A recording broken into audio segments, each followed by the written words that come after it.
Hello YouTube, it's your boy B3 back with another kicking comic book collection update. Yeah, I know we had one relatively recently. I'm trying to do them more often now.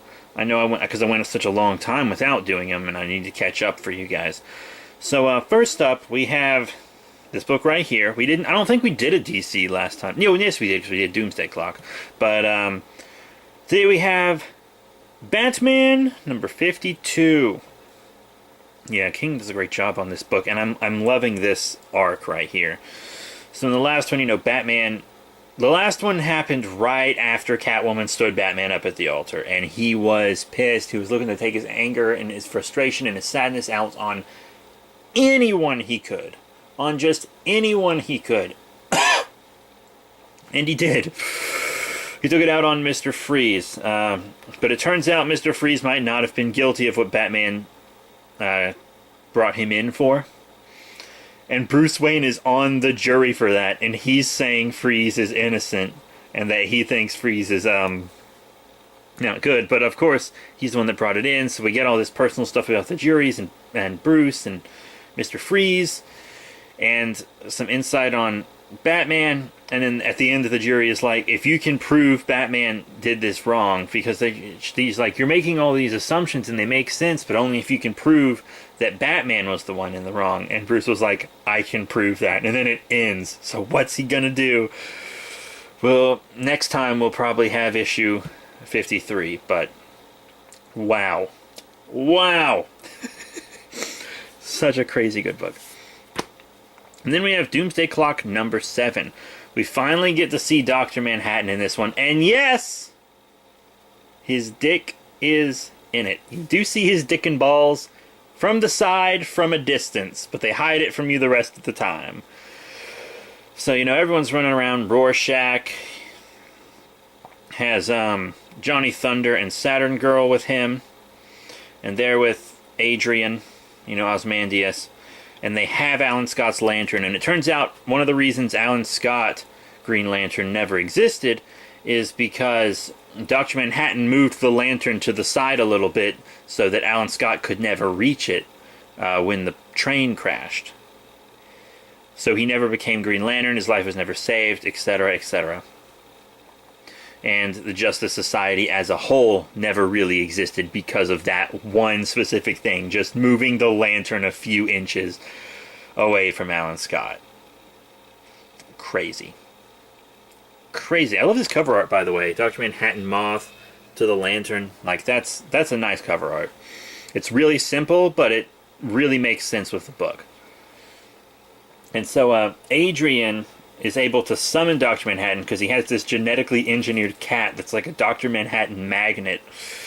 Pulls him in. Dr. Manhattan takes him all over the place, shows him stuff, and he's doing all this stuff because he saw the future where he started to fight Superman, or like Superman attacked him. And then he's never been able to see the future beyond that. Nothing. For millions, billions of years, he can't see anything past that. So he's not sure if Superman destroys him or if he destroys all of reality. So there's all this crazy stuff going on. Doomsday Clock is so good. And I honestly feel like it really honors Watchmen. I know lots of people are concerned that Doomsday Clock and DC doing all this stuff isn't honoring Watchmen, but if you read Doomsday Clock, Johns knows what's up. Jeff Johns knows what's up. They are 100% honoring Watchmen with this. It does feel like a natural progression. The characters seem like they are portrayed correctly. It does feel like they are honoring Watchmen. And then we have Spiderman Annual number 1. Yeah. Pretty cool. You got the regular Spider-Man story, which is about before he became Spider-Man, when he had his powers. But not before he became Spider-Man in the Ultimate Universe, before he became Spider-Man in the 616, which is weird because he remembers the Ultimate Universe, it seems like, in his ongoing, and he also remembers the Ultimate Universe in Spider-Man 2, but he didn't remember the Ultimate Universe in Gwenpool when she brought it up. So, and then here it seems like the Ultimate Universe doesn't exist, because he has Uncle Aaron, or he had Uncle Aaron, and then all this other stuff, and it shows him and he sees Spider-Man, but the Spider-Man's a Skrull, and one of his friends dies, and that kind of seems like it's his Uncle Ben, but his friend died on his birthday because of the Skrull attack, and so on his birthday he always goes out to fight crime, and he was fighting Morbius and stuff to honor his dead friend. And then there's a little side story where Gonkei's trying to learn how to drive, and it's just funny. Like Big Will's there, and it's just a funny little story. Now, we also have this, Mighty Morphin Power Rangers number 30. That Shattered Grid Gucci. Look at that Lord Drakon. Ugh. That's more like God Drakon, because he's calling himself a god after he reaches that form. Lord Drakon, there's this big battle on like Drakon's world, and all the Rangers ever are there. The good ones, the bad ones. The bad ones are fighting for Drakon, but the good ones are there too. Drakon forges this sword that can just absorb morphers right off the bat. He doesn't have to do all this sci-fi stuff to do it anymore. God, I love Toku. Even if this technically isn't Toku because it's on the page, but it's a Toku franchise. And so this Drakon mofo frickin' wins. He gets all the power he wants. Even though Rita's like draining his power. But then he decides to just absorb multiples of the same morpher, which he wasn't supposed to do because it could destroy him. But then he destroys not just their reality, but the entire multiverse. And that's how the issue ends, with the entire multiverse being destroyed.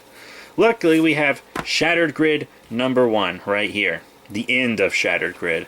Beautiful cover, by the way. I love the sequin. Look, got God Drakon there. Everyone's fighting. They have a really cool Dino Charge Gold Sentinel dude. He's really awesome. So Lord Drakon creates his own universe, where all the Rangers are still alive, but they're all people that adore him. I mean, we've seen something kind of like this before in other franchises. But he creates it, and then there are these energy beasts that are attacking, and he saves people from the energy beasts. He flies around like Superman almost, and he has some Superman-esque powers, got a cape. He's very Superman-y, but he kind of like rules the world. But everyone loves that he rules the world, you know, jerking himself off. But eventually the real Tommy comes back, because it turns out the Ranger Slayer shot him with a crystal shard that put him outside of space-time, and then he couldn't interact with the real world until Drakon rewrote the multiverse, and Drakon's like insecurity and power let him in, and then they were able to defeat Lord Drakon finally. And then they were able to rewrite the multiverse back to almost what it was. There were some cracks, of course, some things were rewritten, so not everything was exactly the same, and that might affect the next story arc, Battle for the Grid, or Battle of the Grid. Whatever, with the Ranger Slayer and her team, which I'm super excited for, because I really want to see Talon Ranger, because we didn't get him in the show. But then, yeah, it seems like Drakon just kind of lets himself be written out of existence, which is pretty crazy. But it's also kind of vague, so if they want to bring Lord Drakon back one day, they can. Pretty crazy stuff. Pretty crazy stuff. So they rewrite everything, but, you know, I knew this would happen in the end, but they're like, oh, you have to forget all the events of Shattered Grid to fix everything, because the paradox wouldn't be able to exist, blah, blah, blah. So they all forget it. They forget the other Rangers from other dimensions, but that's honestly probably for the best, because, you know, it would cause some continuity errors down the line. But yeah, you know, that's pretty good. That's really nice. Look at that beautiful issue. I just love it. So, we have Shattered Grid number 1 from Mighty Morphin Power Rangers. Mighty Morphin Power Rangers number 30. Spiderman Annual number 1. Doomsday Clock number 7. Batman number 52. And that is all for today. It was kind of a short one. I just had a lot to talk about. So that was it. Thank you all very much for your support. Remember to rate, comment, and subscribe. Check out all the cool links in the description below. Facebook, Twitter, etc. Next time, I'm sure we'll have more Batman. There will probably be some Spider-Gwen next time. Probably more Power Rangers too. Maybe a little Rick and Morty. I don't know. We'll see. We'll see. So that's it. Thank you all. Can't say it enough. See y'all later.